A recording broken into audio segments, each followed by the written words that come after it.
We welcome back to the show. Great pleasure, Senator Mike Lee of the great state of Utah. Senator Lee, thank you, sir. Happy holidays and all the rest of it. I just want to start. I'm very concerned. Maybe I shouldn't be. Kash Patel as the FBI director.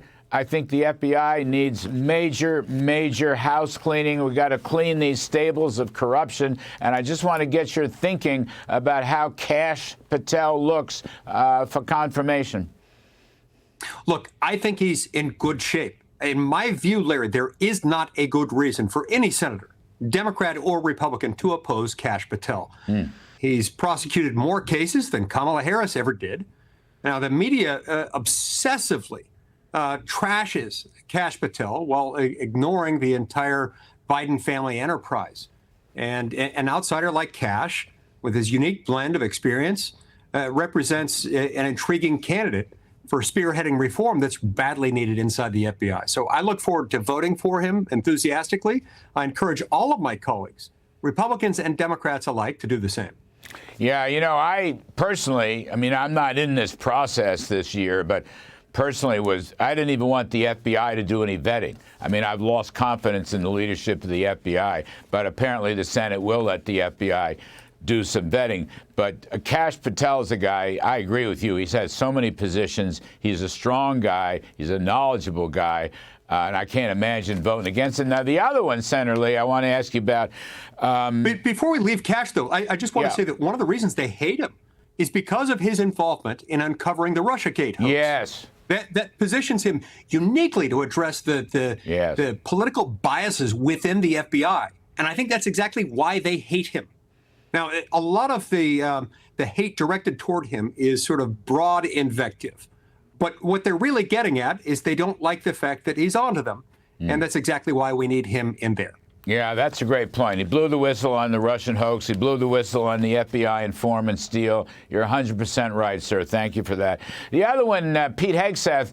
Now, according to the news this morning, President Trump has said to Hegseth, fight back, fight back. He's not dumping him for anybody. You know Pete very well. I know him very well. What do you think about this story? How's it looking? Look, I had a great meeting with him the other night. I had him come and speak to me and a dozen or so of my colleagues in the Senate. He outlined a pretty broad, bold vision for reform within the Department of Defense. And get this, Larry, he wants to take the Department of Defense and make it about defense again. Wants to make it about projecting a lethal, intimidating, powerful military force, rather than a woke enterprise engaged in a grand social experiment to placate the leftmost base of the Democratic Party. That's why they're fighting him so hard. That's why we need him, and I expect him to be confirmed and to do a great job as the Secretary of Defense. And as you know, I mean, just one last one here.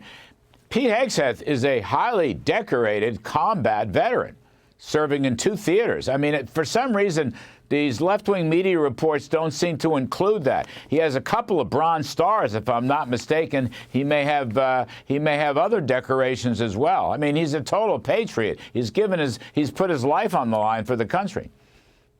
As he explained to us the other night when we met with Pete Hegseth, he, as a warfighter, is going to be focused on the warfighter because that's what the Department of Defense ultimately is about. It's not about creating more flag officer positions, of which there's been a gross proliferation over many decades. Not about this social engineering experiment. No, he's about the warfighter and making sure that we've got the most intimidating, lethal force out there. Senator, I know you're going to be involved in the DOGE movement in the Senate, and I guess you're going to meet with Vivek and Elon tomorrow. Expectations are running pretty high. But I don't know Elon very well. I know Vivek rather well. They're very serious people. They're going to come up with some very strong recommendations, going to save a lot of money, going to cut a lot of regulations. What are you thinking here? Look, I'm really excited to be part of the DOGE caucus in the Senate. I'm excited for these meetings tomorrow. And as I see it, Larry, we've got to keep DOGE focused on how it is that we can reverse the dangerous modern trend in which Congress, number one, recognizes no substantive limits on federal authority, something that's sharply at odds with the Constitution itself. And two, a Congress that delegates most of its lawmaking power to unelected, unaccountable bureaucrats. None of this would happen if we stuck to the Constitution, especially if we stuck to the structural Constitution, federalism and separation of powers. We've got to restore those two things. So I think DOGE is a great opportunity to restore those, and with it, our fiscal stability in this country.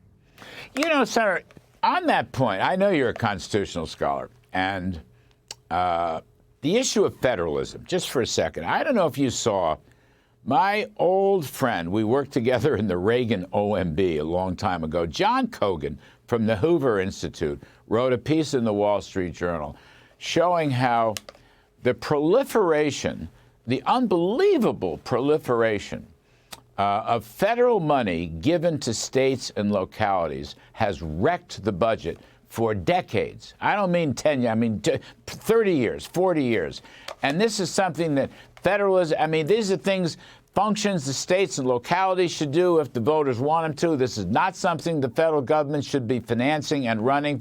I mean, with startling numbers. I don't know if you saw the Kogan piece. He's an old pal. He's a smart guy. But, you know, you're talking about why can't we apply federalism? Let's push all these so-called grants and assistance and welfare spending, push it down, get it off the federal books, let the states and localities, and if the voters down there want it, fine. They may not want it, as it turns out. What do you think about all that? You know, Larry, I just left moments ago a meeting with all my Senate Republican colleagues, and we were talking about this very thing, not the article itself. I need to read that. But it sounds like he and I view the world the same way.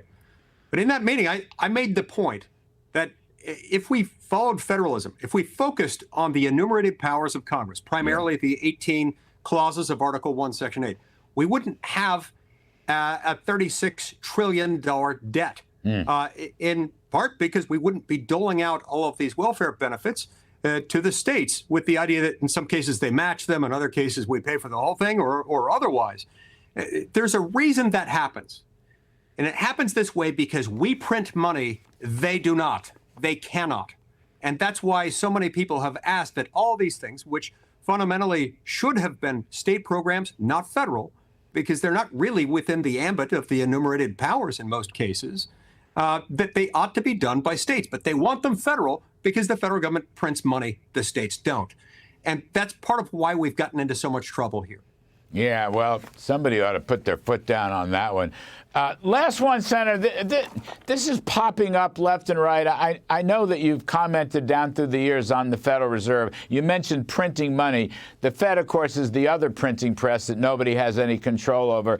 There's talk that it's possible that President Trump might suggest a shadow Federal Reserve chairman or a ghost Federal Reserve chairman until Mr. Trump can appoint his own person in 2016. Do you have a quick thought on that, a shadow Fed chairman, sir? You know, it's an interesting thought, and I'm not sure how that would work, to have a shadow Fed chairman. If that person's purpose were to advise the president, I don't see any reason why anybody could object to that. And unless that person is actually running the Federal Reserve Bank, he doesn't have the authority of that person. But this gets back to my central grievance with the Federal Reserve Bank. We have to remember that this is a private, for-profit corporation that's been given immense government regulatory authority and immense control over the economy, and that once its leadership is installed, appointed by the president with Senate confirmation, that it's like self-running. This is a problem, and it's antithetical to the way our Constitution was set up. You're not supposed to take these things that have such a profound impact on public policy and our entire economy and render them beyond the reach of the voters of the electoral process. And I think that's consistent with why President Trump is so frustrated. Yeah, absolutely. You know, nobody ever gave the Fed any mandate or legislative mandate to be the nation's central planner in the economy. Or at least I don't see it. They protect the value of our money. Anyway, Senator Mike Lee, I can't thank you enough, sir, for your time. Hope you have a great holiday season. Thanks for coming back on.